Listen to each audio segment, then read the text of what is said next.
すごくクラフトの刺繍から見るとすごいラフなのかもしれないんですけども、そのラフさっていうのはすごいネガティブなことではなくて、スーパーカーがすごい速く走った時に速く感じるかって言ったらそうじゃないように、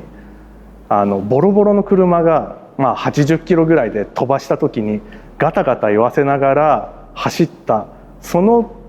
緊張感とか体感としての速さみたいなものの緊張感みたいなものをすごい出したくて、なのであえてラフさっていうのは常に残してるように気をつけて制作してまして、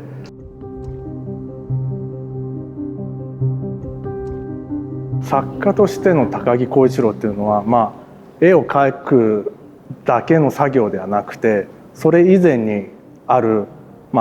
子供の時からの経験なんかが全部合わさって高木浩一郎ができていて、音楽であったりとかスケートボードだったりアニメ、漫画、いろんな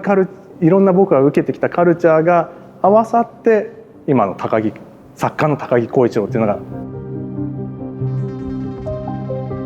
僕の作品のシグネチャーっていうのは多分刺繍なんですけども、僕の刺繍っていうのは独学で、刺繍がすごい前面には出ているんですけども、いろんなメディアを使っていて、それっていうのはいいものとか面白そうだなと思った素材だったり技法っていうのを常に一度は試すようにしていて、試した結果良ければ取り入れるし、どうだろうな、ダメだなって思ったらそれを取り入れないっていうふうにして一つにこだわらないけども何か筋を通しつつっていうふうにものづくりを考えていて、だから一箇所には基本的にはとどまらないように作品は作ろうとしています。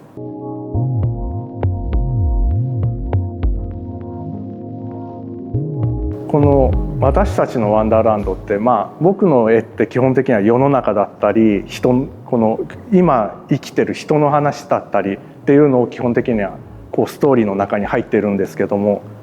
この世の中っていうのは決して完璧でもないしワンダーランドなわけではないんですけども、そのワンダーランドじゃないその矛盾をあえて私たちのワンダーランドってタイトルでつけることによって矛盾がさらに引き立つと思ってこのタイトルにしました。あと今回初めてタイで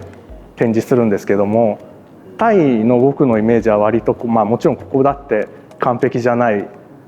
国なんでしょうけども、僕の中ではタイって素敵な国だなと思ってたんで、初めてタイで展示するっていうのもあってワンダーランドってつけてみました。今回デコラムと最初にお話しいただいた時はすごくカジュアルな紳士の洋服のブランドだっていう印象だったので、あえてちょっとふざけた可愛らしい動物を描いて、普段フォーマルにしている男性の方にちょっと面白いアイテムを身につけてもらえたら面白いなと思って、あえてふざけた動物たちを描いてみました。